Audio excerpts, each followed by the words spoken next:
Good afternoon, good evening, and welcome to this live stream with myself, Ruth from Top Scores. And this is Ask Me Anything. I go live every Thursday at 6 p.m. I did miss one. So welcome. If you have anything to ask, I had lots and lots of questions this week. And if you can't join live, then I'll try to answer them later, but it's best if you can join live. So type your question in now. Ask me anything to do with international schools in Hong Kong, and I will give it my best shot. So today is IBDP results day, and I know that if you are a student or a parent and you've experienced the IBDP this year, not all of you have your results. It's been a crazy busy day. We had some results super early this morning at 7 o'clock, and there were some events, and the press have been sniffing around. So the most obvious statistic that we're seeing this year is that there are a lot fewer children that obtained the top score.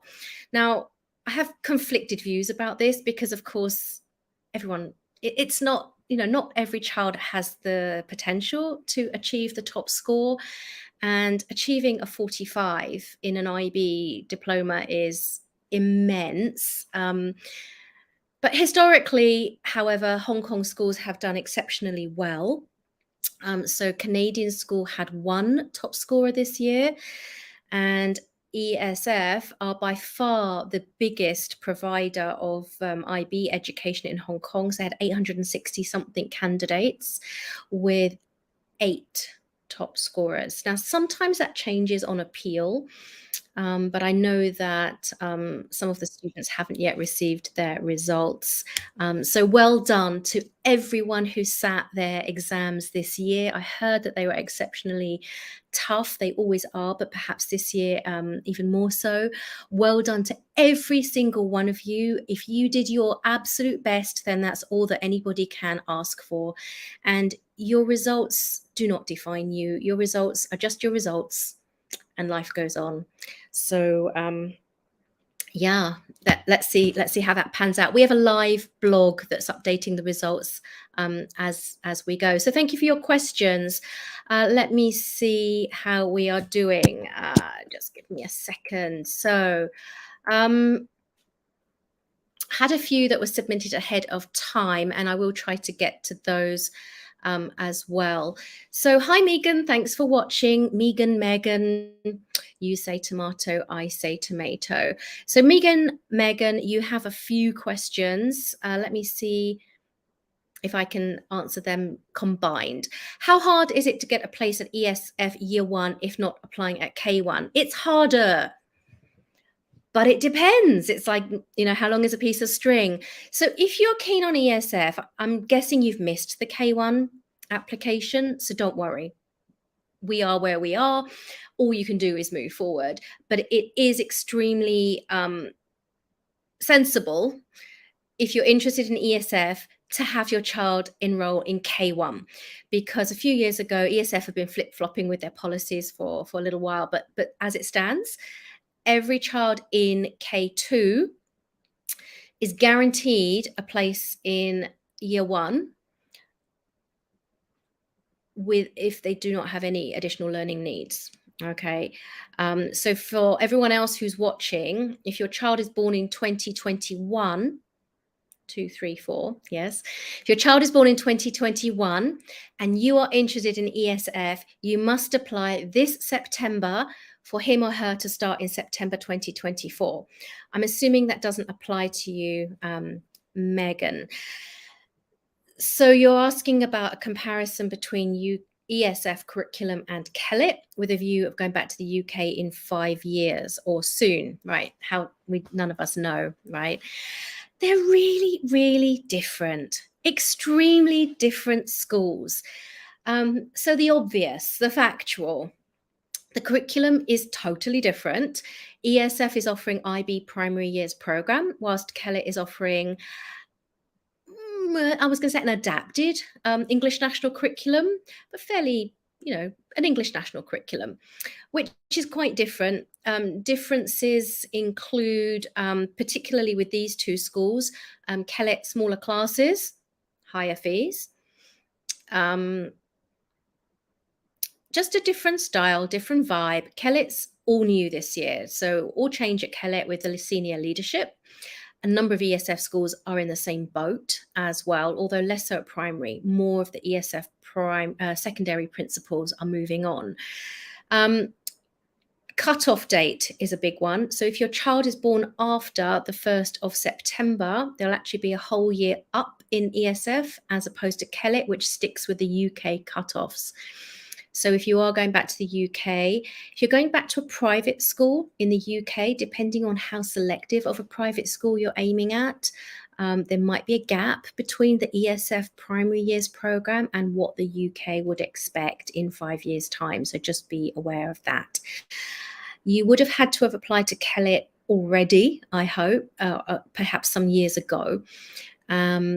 Whereas for ESF, everything happens in the September prior to the year of entry. So I hope that answers your question. I'm going to go with Megan.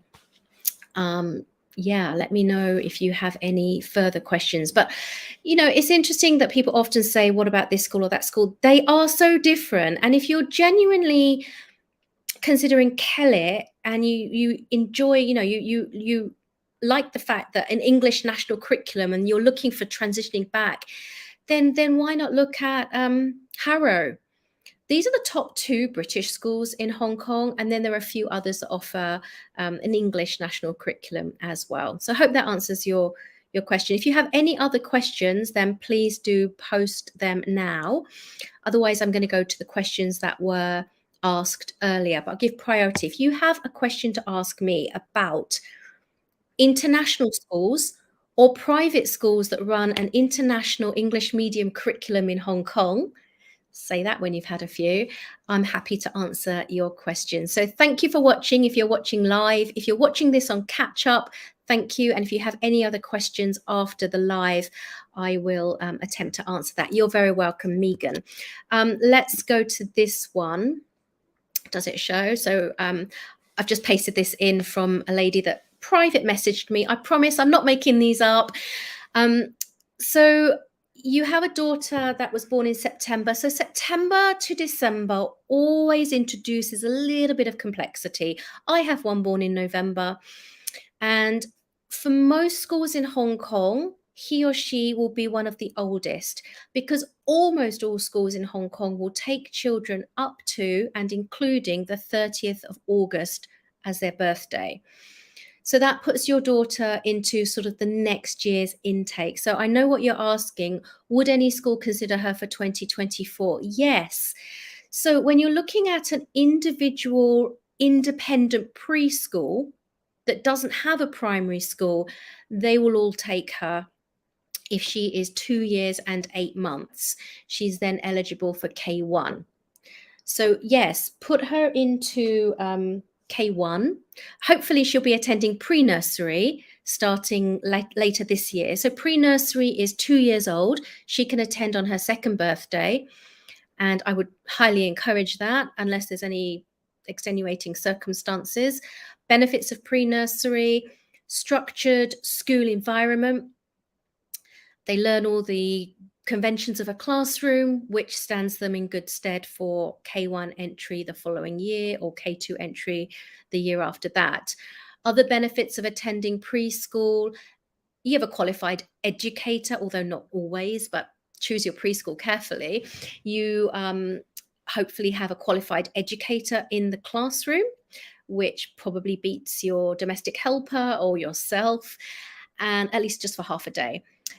Independence: they build so many skills in terms of going in unaccompanied, tying up, putting on and off the Velcro on their shoes, feeding themselves, taking their own snacks, going to the washroom. All of these are good skills which are learned so much faster in school than they are at home. And if you're worried about your child being potty trained by the time they go to preschool, don't worry. Most preschools don't require it. They'll do it and then it's done. It's like magic. And other benefit of preschool is a language that you can't provide at home. So hopefully your child is going to preschool this year, then you can enroll him or her for K1 next year. Now, a school, let's use Kellett as an example. they wouldn't take your child until they would take your child. Kellett's a bad example because they don't have K1.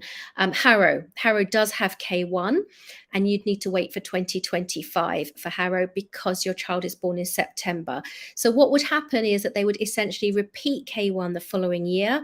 They would have a massive advantage. They would pretty much should be ahead of themselves, having done a little bit of K1 by the time they go for assessment. So hope that helps you. I forget your name. You can let me know who you are. So we don't want to push children ahead, but if they can attend a local preschool or an independent preschool, they can start and be one of the younger ones in the class, which would hopefully give them an advantage when they go up to big school, and then they can repeat the year. I hope that makes sense. Makes sense to me. Any other questions that you have? You can ask me live while I go and copy and paste the ones that were asked to me in advance. Okay,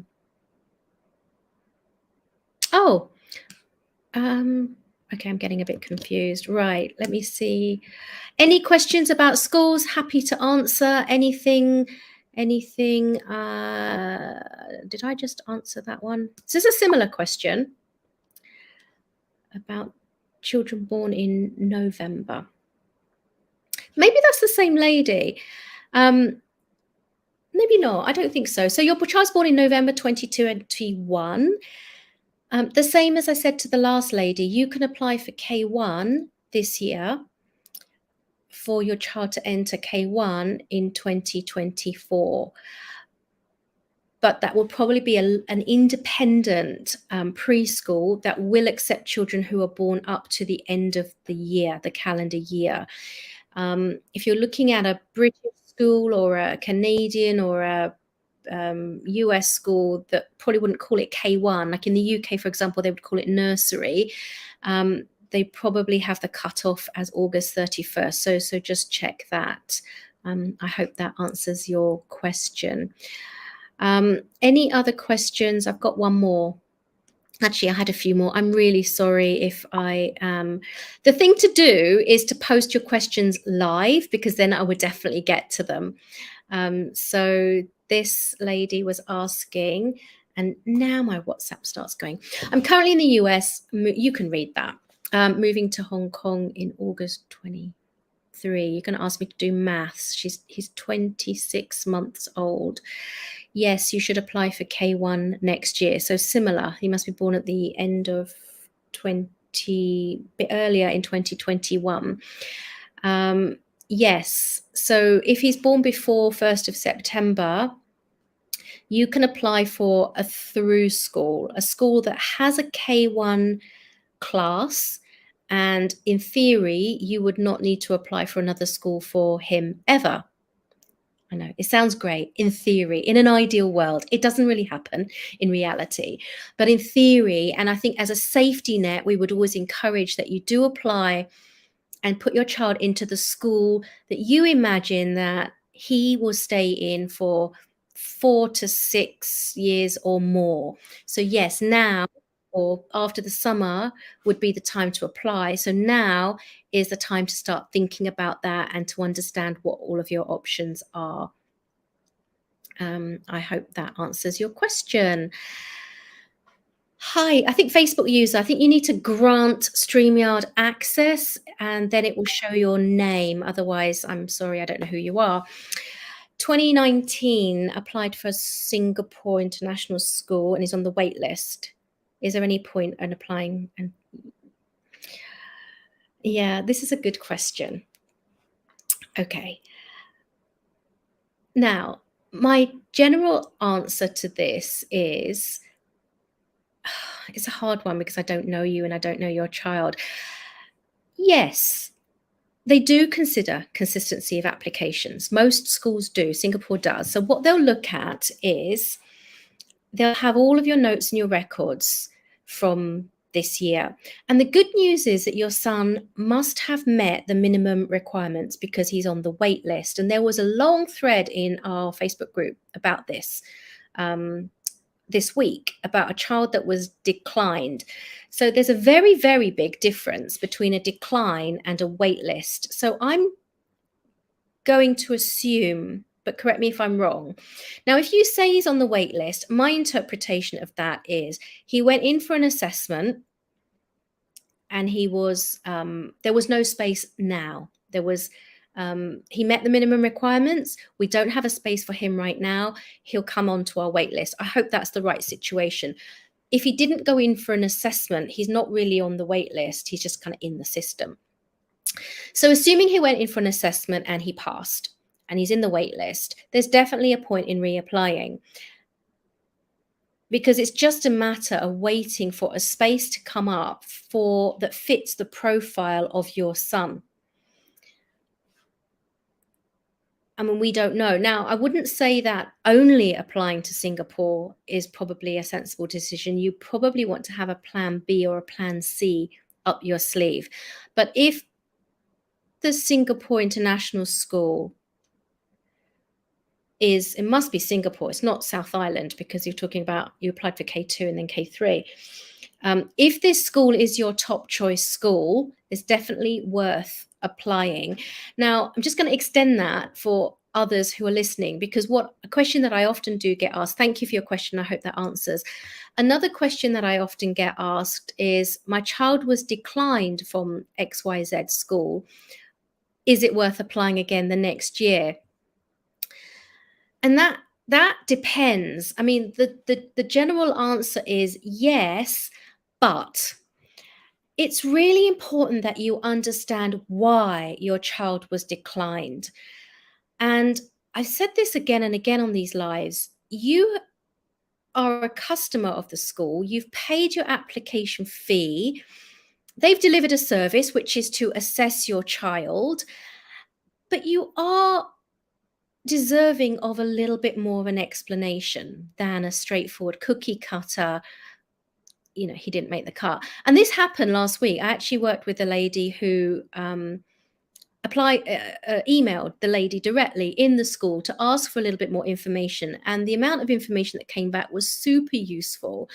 So it's always worth asking. If you do hit a brick wall in terms of bureaucracy, in terms of that's all we can tell you, it depends on you, on how much you want to push that and how much you want to get a bit of a longer answer from them. We've got a case going on with another school where we've been waiting 6 weeks for a reply to our email. When I say our email, on behalf of our client who's paid good money to apply to the school, and it's quite frankly disgraceful.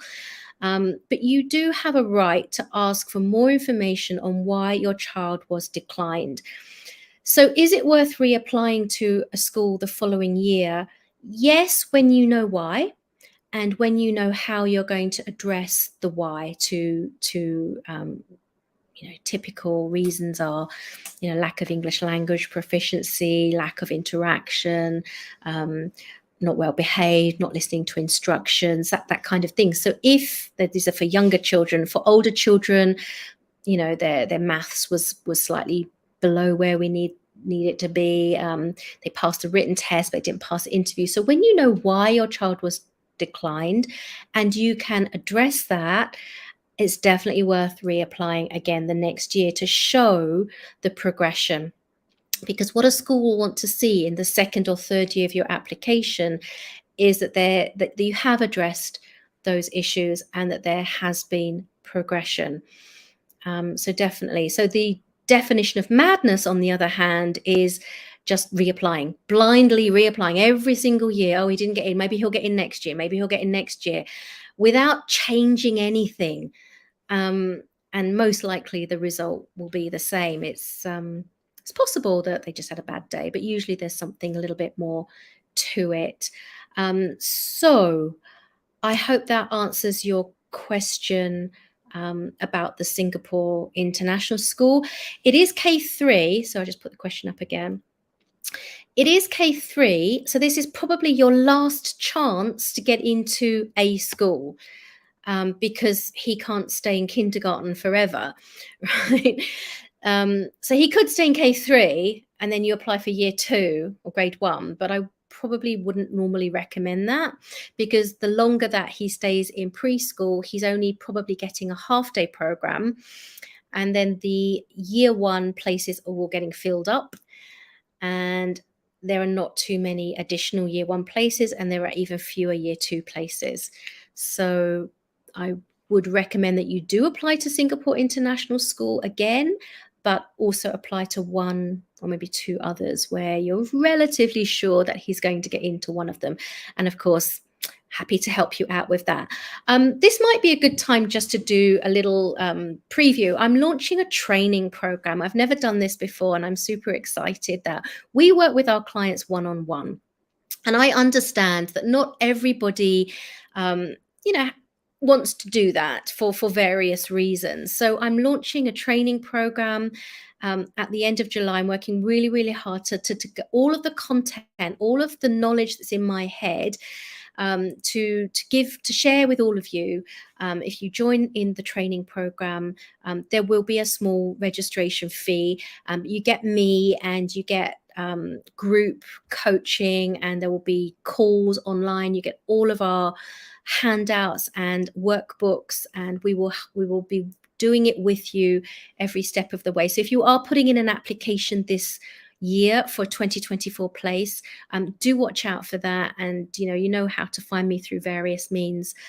Yeah, I'm super looking forward to that. So do we have any further questions about international schools? There's a fair few of you watching. Thanks for joining.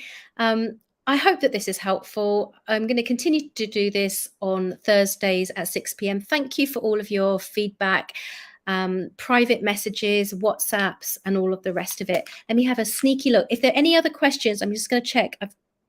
For the Q&A, I've got lots of questions in Facebook Messenger. Let me see. Hi, Rebecca. This is a real question, but for some reason it's not come up on the live stream. So Rebecca says, my child is around 1.5 years old. What should I do in the next 6 to 12 months to prepare her for an international pre-nursery school, apart from attending a playgroup and providing her with an English environment? Thank you, Rebecca. 1.5. Playgroup, yeah, playgroups but choose your playgroups carefully. So this is the thing. It's lots and lots and lots of playgroups. So you did mention providing with an English environment. I wonder, Rebecca, if you have a native English environment at home.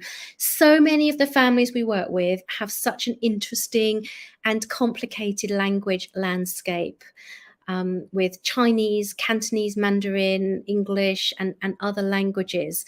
So it does present a challenge. If English is not your native language at home, it presents a bigger challenge.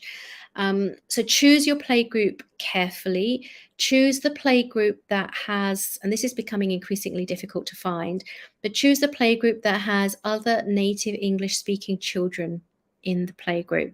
So if your child is only hearing authentic native English from an adult, i.e. the teacher, it's just not going to have the same benefit as, although the children are not speaking yet, but they'll be speaking fairly soon.